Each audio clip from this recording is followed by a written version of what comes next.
Hey everybody, how's it going today? Today I want to show you a little bit about what I do with my lead sounds to hopefully make them sound kind of cool.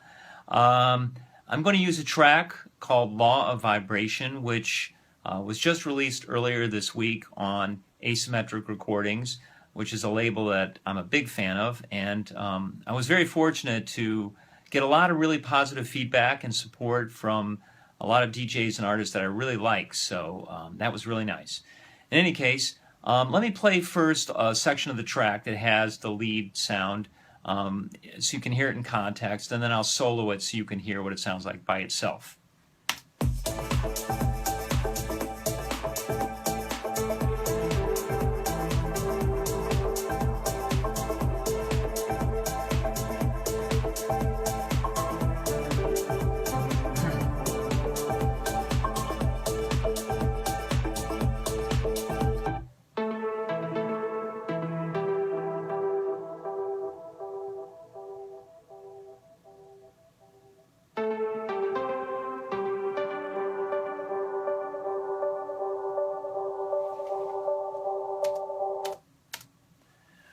So as you can hear, the lead sound is sort of like a guitar sound with a lot of reverb and delay on it.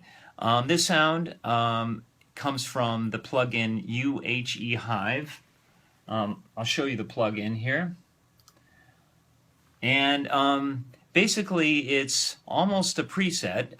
It's a preset that I tweaked just a little bit by Amaya or Amaya Audio. I'm not sure how you pronounce it. And I'm not afraid to use presets if they sound good. The first thing I want to tell you about this lead is that I played it live using a keyboard, and I didn't quantize it. Now, I'm not a keyboard player. I'm really a guitar player and a vocalist, but I can fake it on the keyboards. But of course, my timing, not being a keyboard player, is a little sketchy, and I make a lot of mistakes. So after correcting the mistakes, I just moved a few notes around here and there to get the timing a little bit more on, but I didn't want to make it perfect because I wanted it to have a little bit of a human quality. So as far as the effects go on this, the reverb that I used is Logic's Space Designer, and I used a preset called Midnight Plate. And a couple of things you can do with Logic is you can, Logic Space Designer that is, well, you can do a lot of things with it. One of the things I do a lot is I will use a volume envelope on it to shorten the time a little bit or shorten the decay. I didn't do that with this particular sound, but what I did do is I used EQ on it. I took a lot of the low end off, 24 dBs of cut at 200 hertz, and a lot of the high end off, 20 dB cut at 5K. And the reason I did that is with the low end, since this lead sound is a pretty low sound, I didn't want a lot of the lows going into the reverb to make it muddy.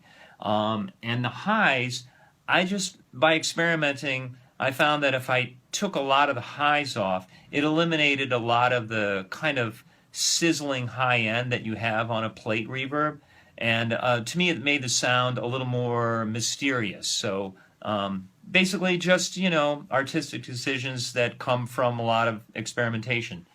The second thing, effect, of course, is a delay line, and I put the delay on a send, and I use Logic's tape delay. The interesting thing about tape delay is that it has a low cut filter and a high cut filter, so that when you have repeated echoes that you get by increasing the amount of feedback, each echo is filtered a little bit more. So as the filter sound increases on the echoes, I find it has a little bit of a kind of a trippy quality to it that I like. I'll zoom in here so you can see the low cut and high cut filter on tape delay. So now one of the main things I did with this sound is I used a fair amount of automation. First, actually, let me say something about the order of the plugins.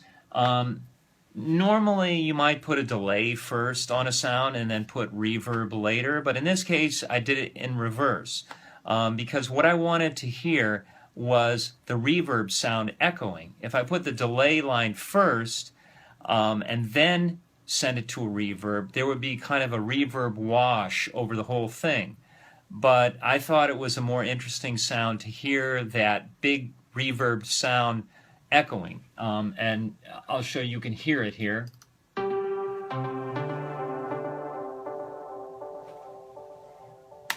It's kind of cutting off the decay of the reverb as well, or it kind of sounds like that to me. So I thought that was an interesting effect. Now I used automation here on the lead track.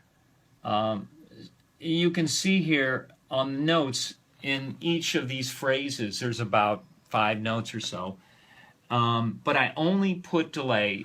Right here you can see I'm using automation to send it to the delay line on the aux channel, only for the last note. Because if all the notes went to the delay, I think it would have ended up really muddy. And in fact, when I first was working on it, that's what I was doing, and it ended up just like a mess. It was too cluttered. So I just sent the last note to the delay. One of the other things I'm doing with automation is on the lead delay track. I'm changing the amount of feedback for the very last note in a couple different sections of the song. The feedback is set to 64%, but for the very last phrase or the very last note, I set it to 110%. And what that does is it makes the note echo basically indefinitely, forever.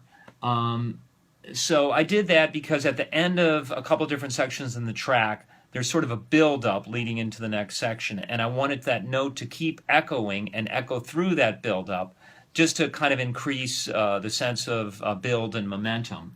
And in fact, as you can see here with volume automation on the delay track, I even increased the volume a little bit to give a little more feeling of build. And then what I had to do was I had to draw some automation here, just using a stock curve in Logic, to bring the volume of the delays down to nothing. Otherwise, the delay would just echo through the rest of the track, and of course that would be a mess. So I'll play you at the very end here just a little bit more so you can hear what I mean.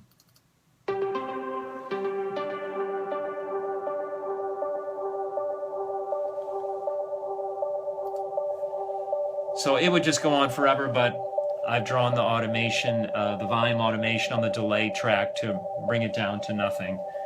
And if you listen to the entire track, you'll see why I wanted it to echo.